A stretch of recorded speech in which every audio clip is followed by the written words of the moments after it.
दोस्तों आपने सुना होगा जब भेड़िया जब शिकार करता है ना वो झुंड में ही शिकार कर पाता है क्योंकि अकेले उसको शिकार करने की उसके पिछवाड़े में दम नहीं है। दोस्तों मैं ऐसा क्यों कह रहा हूँ, सबसे पहले ये वीडियो देखिए। ठाणे से इगतपुरी जा रही ट्रेन में देखिए किस तरह से हाजी अशरफ मुन्यार को बेइज्जत किया जा रहा है। कुछ युवा लगातार उन्हें थप्पड़ मार रहे हैं, उन्हें गालियां दे रहे हैं।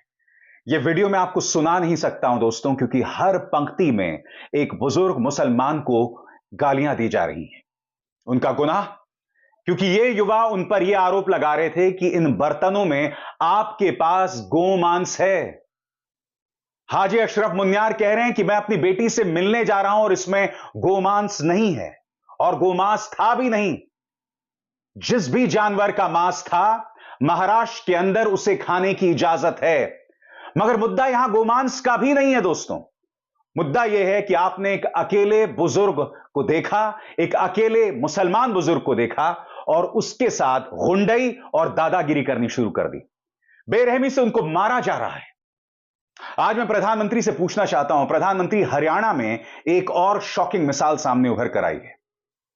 गोमांस खाने और रखने के आरोप में एक मुसलमान को मौत के घाट उतार दिया गो रक्षक दलों ने। हरियाणा के मुख्यमंत्री नायाब सैनी ने इस पर दुख जतलाया है। प्रधानमंत्री, आप ही के शब्द थे ना जब आपने ये कहा था कि ये जो गोरक्षक हैं ये लोग गोरक्षा के नाम पर गुंडागर्दी करते हैं, दरअसल सही मायने में गुंडा हैं। ये आप ही के शब्द थे। आपने राज्य सरकारों से ऐसे गोरक्षकों के खिलाफ सख्त कार्रवाई करने की हिदायत दी थी। क्या हुआ आपका वादा? लगातार इस देश को नफरत में ढकेला जा रहा है और यह नफरत, मेरे मन में इतना सा भी शक नहीं है, यह नफरत उसी नफरती राजनीति का परिणाम है जो भारतीय जनता पार्टी के सांसद, नेता, मुख्यमंत्री आए दिन अपने चुनावी मंचों में कहते रहते हैं। सबसे पहले दोस्तों, खबर क्या कहती है हाजी अशरफ मुन्यार वाले मामले में? आपकी स्क्रीन पर मुंबई से सटे ठाणे जिले के कल्याण और इगतपुरी स्टेशन के बीच एक मेल ट्रेन में बुजुर्ग की पिटाई करने वाला चौंकाने वाला मामला सामने आया है। यहां पर यात्रियों के एक समूह ने गोमांस का शक जताते हुए धुले एक्सप्रेस में बुजुर्ग की पिटाई कर दी। इस मामले में ठाणे जीआरपी में एफआईआर दर्ज करने के लिए रेलवे के पुलिस कमिश्नर ने आदेश दे दिए हैं, जिसके बाद आरोपियों के खिलाफ मामला दर्ज हो गया है। इनमें से यह व्यक्ति जो है वो पिटाई कर रहा था, इसका नाम आशु अभाड़ बताया जा रहा है, जो उसके इंस्टाग्राम अकाउंट से पता चला है। मैं चाहूंगा आप सुने हाजी अशरफ मुन्यार कह क्या रहे हैं। वो स्पष्ट कर रहे हैं कि उनके पास जो बर्तन थे उसमें गाय का मांस नहीं था। जिस भी जानवर का मांस था उसे खाने की इजाजत महाराष्ट्र में है, मगर हाजी अशरफ मुन्यार को टारगेट इसलिए किया गया है क्योंकि वो एक मुसलमान है। मारने वाली भीड़ को इतनी सी भी शर्म नहीं आई कि तुम एक बुजुर्ग को मार रहे हो और उनकी जान भी जा सकती थी। देखिए किस दर्द से गुजरे हैं हाजी अशरफ मुन्यार। आंखों के दोनों साइड में इतना पूरी तरह मारा, सर है अभी भी हाँ, पूरी हाँ, मेरी आंख के ऊपर पूरा खून से लाल हो चुकी है। मेरे को नज़र भी कम ही आ रहा है उससे। अच्छा। उससे नज़र भी कम आ रहा है। वो होने के बाद में जब ट्रेन वहाँ से शुरू हुई कल्याण से, मेरे को उतरने नहीं दिया गया। जब से कल्याण से जो मारपीट शुरू हुई, गंदी गंदी गालियाँ देने लगी और मेरे को वो बीफ की जो थैली थी वो उन्होंने अपने पास के चालू। फिर एक बार पूछूंगा, बीफ था या भैंस का गोश्त था? भैंस का गोश्त, भैंस का गोश्त। और उनका इल्जाम था बीफ का? बीफ का जी जी, पूरा भैंस का गोश्त था। अच्छा एक फिर कल्याण से आगे आपको उतरने नहीं मिला, आगे क्या हुआ? हाँ, कल्याण से उतरने नहीं मिला। मेरे को पूरा मारपीट किए, मेरे साथ में इतना गंदी गलौज गाली गलौज किया और उसके अलावा इतना बुरी तरह झपटी लूटमार भी की गई? लूटमार भी की। मेरे कपड़े फाड़ दिए। मेरे जेब में 2800 रुपया था। अच्छा। 500 की 5 नोट थी और 100 के 3 नोट थी। अच्छा। मेरे साथ में वो पैसे भी उन्होंने छीन लिया मेरे पास से। मेरा मोबाइल भी छीन लिया। अच्छा। और मेरा स्विच ऑफ करके मोबाइल देख कर रहे हो वीडियो मेरे में, को तो मोबाइल मेरे पास से मोबाइल ले लिया। रॉबरी हो गई एक तरह से। अच्छा, मोबाइल लेने के बाद में मेरे को बोला इसका लॉक खोलो। मेरे से लॉक खुलवाया और लॉक खुलवाने के बाद में उन्होंने सोशल मीडिया पे मेरी पूरी शूटिंग ली और वो पूरी शूटिंग वायरल भी कर दी? मेरे मोबाइल से ही वायरल कर दी। अच्छा। जिस वक्त वहाँ कल थाना स्टेशन आया, मैं थाना स्टेशन में अपनी जान बचा के स्टेशन से मैं उतरने की कोशिश किया, मेरे को उतरने नहीं दे रहे थे। इस सफ़र के दौरान कोई लड़के ऐसे बोल रहे थे कि इसको चालू ट्रेन के अंदर से इसको फेंक दो। अच्छा। इसको काट डालो, इसको फेंक दो, इसका माँ से ये भी फेंक दो। मेरे को बार बार कोशिश कर रहे थे, वो गेट तक मेरे को लेके गए, लेकिन कुछ लोग थे समझदार, अरे नहीं बाबा ये बुजुर्ग आदमी है, उसके ऊपर थोड़ा दया करो। बड़ा सवाल, क्या महाराष्ट्र पुलिस हाजी अशरफ मुन्यार के साथ बदतमीजी करने वाले लोगों पर कार्रवाई करेगी? हकीकत यह है कि आज महाराष्ट्र या देश के अलग अलग हिस्सों में गौरक्षा के नाम पर, या जिस तरह से भीड़ मुसलमानों को, माइनॉरिटीज को मौत के घाट उतार देती है ना, यह सब भारतीय जनता पार्टी की नफरती राजनीति का परिणाम है, और यह मैं साबित करने वाला हूं। मगर मैं आपका ध्यान खींचना चाहूंगा हरियाणा में जो हुआ। इस तस्वीर में देखिए किस तरह से दो लोगों को बेरहमी से गौरक्षक मार रहे हैं। आरोप, इनके पास गोमांस था। खबर क्या कहती है आपकी स्क्रीन पर। हरियाणा के चरखी दादरी में गोरक्षक समूह की दरिंदगी सामने आई है, जहां पर एक शख्स की गोमांस खाने के शक में पीट पीट कर हत्या कर दी गई। इस घटना के कुछ वीडियो सामने आए हैं जिसमें गोरक्षक दल के युवक दो लोगों के साथ बेरहमी से मारपीट करते नजर आ रहे हैं। इस दौरान कुछ लोग हस्तक्षेप भी कर रहे हैं, लेकिन गौरक्षक किसी की नहीं सुनते। पुलिस के मुताबिक यह 27 अगस्त की घटना है, जिसमें एक शख्स की मौत हो गई, दूसरा गंभीर है। पुलिस ने इस मामले में 5 लोगों को गिरफ्तार किया है, साथ ही 2 नाबालिग, 2 किशोरों को भी पकड़ा गया है। मैं चाहूंगा दोस्तों आप सुने हरियाणा के मुख्यमंत्री नायाब सैनी क्या कहते हैं। कहते हैं ऐसे मामलों में गांव वाले रुकते कहां हैं। सबसे पहली बात, गांव वाले उन गौ रक्षकों को रोक रहे थे, तो गलत बयानी मत कीजिए। दूसरी बात, आप संवैधानिक पद पर बैठे हुए व्यक्ति हैं, आपके मुंह से ऐसी बात कहना शोभा नहीं देता। अगर उन पर कोई आरोप थे तो उसकी जांच कानून करता। आप यह नहीं कह सकते कि गांव वाले कहां रुक सकते थे। क्या आप उस हत्या को जायज ठहराने का प्रयास कर रहे हैं सैनी साहब? सुनिए नायब सैनी क्या कह रहे हैं। मऊ लिंचिंग का बात, ये इस प्रकार की बातें ठीक नहीं है। हमने क्योंकि गौ माता के संरक्षण के लिए विधानसभा के अंदर भी कड़ा कानून बनाया है, और गौ माता के इसके लिए कोई समझौता नहीं है।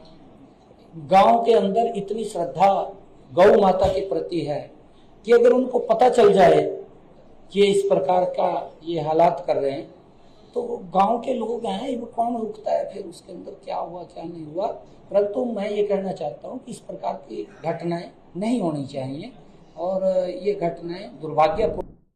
अपने आप में यह बयान कई सवाल खड़े करता है दोस्तों, मगर ये मत सोचिए कि ये आइसोलेटेड बयान है। नहीं, मुख्यमंत्री बैलेंस बिठाने की कोशिश कर रहे हैं। उन्हें इस बात का आभास कि वो संवैधानिक पद पर बैठे हैं, लिहाजा अगर एक अपराध हो रहा है तो उस पर टिप्पणी करनी है, मगर फिर गौ रक्षकों से जुड़ा जो समूह है उसे भी संबोधित करना है। मगर आज मैं नायाब सैनी साहब को याद दिलाना चाहूंगा प्रधानमंत्री नरेंद्र मोदी द्वारा 2016 में दिया गया बयान कि किस तरह से गौरक्षक सही मायनों में अराजक तत्व हैं, गुंडे हैं, असामाजिक तत्व हैं। मेरे शब्द नहीं हैं, प्रधानमंत्री के शब्द हैं। आइए सुनते हैं। मैं कभी कभी ये जो गौरक्षा के नाम पर कुछ लोग अपनी दुकानें खोल करके बैठ गए हैं,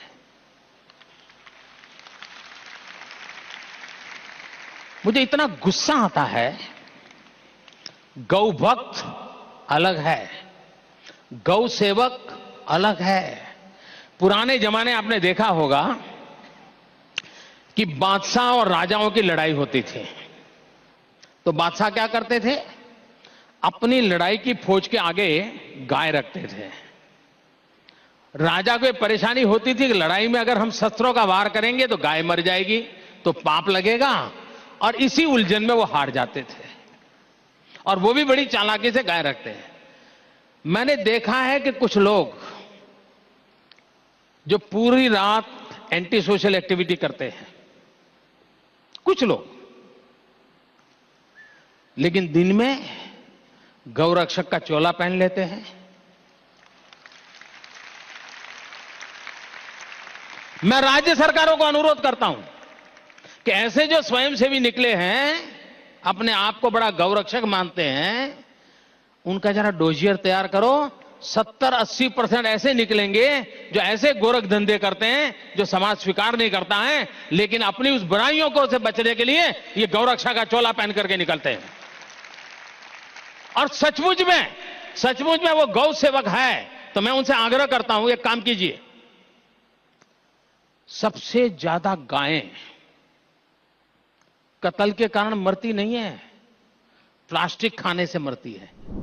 मगर ये मत सोचिए दोस्तों, ये जो 2 घटनाएं हुई हैं जो आपके सामने आई हैं, ये घटनाएं आइसोलेशन में नहीं, इसकी जमीन पिछले 10 सालों से लगातार तैयार की जा रही है। भारतीय जनता पार्टी के नेता जो ऊंचे पद पर बैठे हुए हैं, वो अनर्गल बयान देते हैं। आपके सामने यह है गिरिराज सिंह का बयान। मुसलमानों को यहां रहने दिया गया, यह सबसे बड़ी गलती हुई। जब देश का विभाजन धर्म के आधार पर हुआ था, फिर मुसलमानों को यहां क्यों रहने दिया? अगर उन्हें मुसलमानों को यहां रहने ना दिया गया होता तो आज ये नौबत ही नहीं आई होती। सबसे पहली बात, अगर मुसलमान यहां ना होते ना, तो भारतीय जनता पार्टी ना होती। भाजपा राजनीति किस मुद्दे पर करती? सबसे पहली बात, कितना शर्मनाक और घटिया बयान है। इस देश ने, हमने मुस्लिम राष्ट्रपति देखे हैं, सुपरस्टार्स देखे हैं जिनका मजहब इस्लाम है।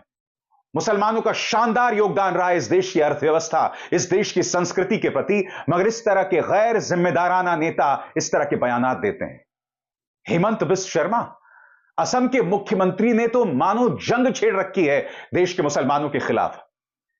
कभी वो कहते हैं कि मैं मियां भूमि नहीं बनने दूंगा, कभी वो एक मुसलमान पत्रकार की पहचान के आधार पर उस पर अनर्गल बयान देते हैं, और फिर यहां देखिए कि मैं बाबर और औरंगजेब को टाइट करने आया हूं। सुनिए क्या कहा उन्होंने। अगर मैं मुख्यमंत्री बन के थोड़ा बहुत बाबर और औरंगजेब को टाइट नहीं करूंगा तो मुख्यमंत्री बन के क्या फायदा है? तब उसमें फायदा क्या है? तो बाबर और औरंगजेब को टाइट करने के लिए ही जो मैंने मुख्यमंत्री बना हूं। हेमंत बिस्व शर्मा को मैं याद दिलाना चाहूंगा कि ना बाबर ना औरंगजेब, दोनों जिंदा नहीं हैं, दोनों दफन हैं किसी कब्र के अंदर। उन्हें जिंदा करने की कोशिश आप और आपकी सोच कर रही है। आप क्यों डर रहे हैं बाबर और औरंगजेब से? वो तो जिंदा भी नहीं है। उनकी सोच से अधिकतर भारतीय इत्तेफाक भी नहीं रखते हैं, मगर क्या वजह है कि आपको बाबर और औरंगजेब बार बार याद आते हैं? प्रधानमंत्री एक तरफ सबका साथ सबका विकास की बात करते हैं, मगर सुनिए शुवेंदु अधिकारी यहां क्या कह रहे हैं। शुवेंदु यहां कहते हैं कि मेरा विश्वास नहीं है सबका साथ सबका विकास में, जो मेरे साथ होगा मैं उसी का साथ दूंगा, और भाजपा में माइनॉरिटी नेता की कोई जरूरत नहीं है। सुनिए क्या कह रहे हैं। আমরা জিতবো, হিন্দু বাঁচাবো, সংবিধান বাঁচাবো। আর বলবো, আমিও বলেছি রাষ্ট্রবাদী মুসলিম, আপনারাও বলেছেন সবকা সাথ সবকা বিকাশ। আর বলবো না, বলবো जो हमारे साथ हम उनका साथ, जो हमारे साथ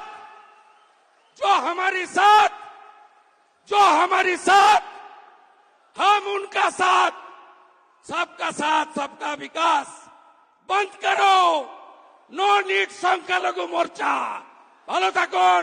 जय श्री राम, जय श्री राम, जय श्री राम। आपके स्क्रीन पर टी राजा सिंह महाराष्ट्र में गली गली घूमकर मुसलमानों को गाली दे रहे थे, माहौल को बर्बाद कर रहे थे। यही आप इगतपुरी में देख रहे हैं। याद कीजिएगा दोस्तों, वो शॉकिंग घटना जिसमें पैरामिलिट्री फोर्सेस के जवान ने 4 लोगों को कैमरे पर एक ट्रेन के अंदर मौत के घाट उतार दिया था, और मौत के घाट उतारने के बाद वो योगी और मोदी को वोट देने की बात कर रहा था। वो वीडियो कितना शॉकिंग था दोस्तों। वो नफरत जो हमारी नसों में भरी जा रही है, वो अपराध के तौर पर सामने उभर कर आ रही है। सबसे शॉकिंग दोस्तों, एक सांसद संसद में खड़े होकर आपत्तिजनक शब्दों का इस्तेमाल करता है। सुनिए क्या कहा था रमेश बिधूड़ी ने दानिश अली के बारे में। क्यों ले रहे हैं मोदी साहब? सिरे नहीं ले रहे हैं, सिरे ले रहे हैं देश के वैज्ञानिक। उग्रवादी सिरे ले रहे हैं। उग्रवादी बोलने नहीं दूंगा कभी खड़ा होगा, ये बता रहा हूं। आतंकवादी। सर ये जो श्रेय अगर जाता है तो देश के प्रधानमंत्री को जाता है। जी प्लीज ये आतंकवादी है, उग्रवादी है, ये मुल्ला आतंकवादी है। इसलिए सर अभी मैं बताना चाहता हूँ, अधीर रंजन जी अभी शोर मचा रहे थे, लिस्ट पढ़ रहे थे, उस लिस्ट में अधीर रंजन जी जब लिस्ट पढ़ रहे थे 1975 से लेकर अभी तक, इसकी बात बाहर देखो इस मुल्ले को, अभी रोज पढ़ रहे थे सर। इसरो ने वर्ष 1975 से अब तक 52%। मगर ये मत सोचिए दोस्तों कि ये सिर्फ किसी मुख्यमंत्री या किसी नेता या भाजपा के किसी सांसद की सोच का परिणाम है।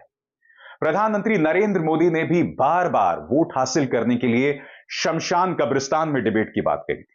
हाल ही में वोट हासिल करने के लिए वो इतने डेस्परेट हो गए थे, इतने बौखला गए थे कि मुसलमानों को ज्यादा बच्चा पैदा करने वाला, घुसपैठिया, इन तमाम तरह के शब्दों से नवाजा था। याद है कि आप भूल गए? सुनिए क्या कहा था। देंगे।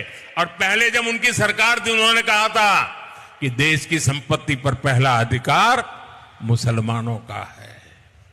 इसका मतलब ये संपत्ति इकट्ठी करके किसको बांटेंगे? जिनके ज्यादा बच्चे हैं उनको बांटेंगे। घुसपैठियों को बांटेंगे। क्या आपकी मेहनत की कमाई का पैसा घुसपैठियों को दिया जाएगा? आपको मंजूर है? ये कांग्रेस का मैनिफेस्टो कह रहा है कि वो माताओं बहनों का सोने का हिसाब करेंगे, उसकी जड़ती करेंगे, जानकारी लेंगे और फिर उस संपत्ति को बांट देंगे और उनको बांटेंगे जिनको मनमोहन सिंह जी की सरकार ने कहा था कि संपत्ति पर पहला अधिकार मुसलमानों का है। भाइयों बहनों, ये अर्बन नक्सल की सोच, मेरी माताओं बहनों, ये आपका मंगलसूत्र भी बचने नहीं देंगे, यहां तक जाएंगे, मैं कहने आया हूं। इसीलिए मैं आपसे कह रहा हूं दोस्तों कि जो हरियाणा में हुआ या जो धुले एक्सप्रेस में हुआ, ये अपवाद नहीं है। ये उस राजनीतिक संस्कृति का नतीजा है जो हम पिछले 10 सालों से देख रहे हैं। उनके बच्चे आईसीसी के अध्यक्ष बनते हैं, इंटरनेशनल क्रिकेटिंग काउंसिल के अध्यक्ष बनते हैं। उनके बच्चे विदेशों में जाकर पढ़ाई करते हैं, विदेशों में जाकर नौकरी करते हैं।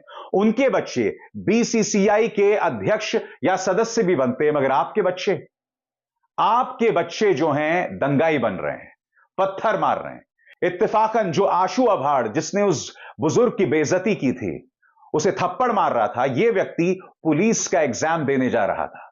सोचिए, अगर इनकी भर्ती पुलिस में हो जाएगी तो क्या हम इंसाफ की उम्मीद कर सकते हैं? इस तरह से समाज को बर्बाद किया जा रहा है। नफरत समाज की नसों में भरा जा रहा है और इससे किसी का फायदा नहीं है। यह मत सोचिए कि आपने मुसलमान को टाइट कर दिया, उसका इलाज कर दिया। नहीं, आप देश को बर्बाद कर रहे हैं। आप हिंदू को बेवजह डरा रहे हैं, बरगला रहे हैं, भड़का रहे हैं। और एक डरा हुआ व्यक्ति, एक भड़का हुआ व्यक्ति कभी तरक्की नहीं कर सकता। मुसलमान तो निशाने पर हैं, मगर सबसे ज्यादा नुकसान हिंदू की सोच को हो रहा है। वो हिंदू जिसकी सोच को तुम बर्बाद कर रहे हो, उसे डराकर, उसे धमकाकर कोई नहीं सुधरने वाला है दोस्तों। मगर इस मंच पर हम आवाज उठाते रहेंगे। अभिसार शर्मा को दीजिए इजाजत। नमस्कार।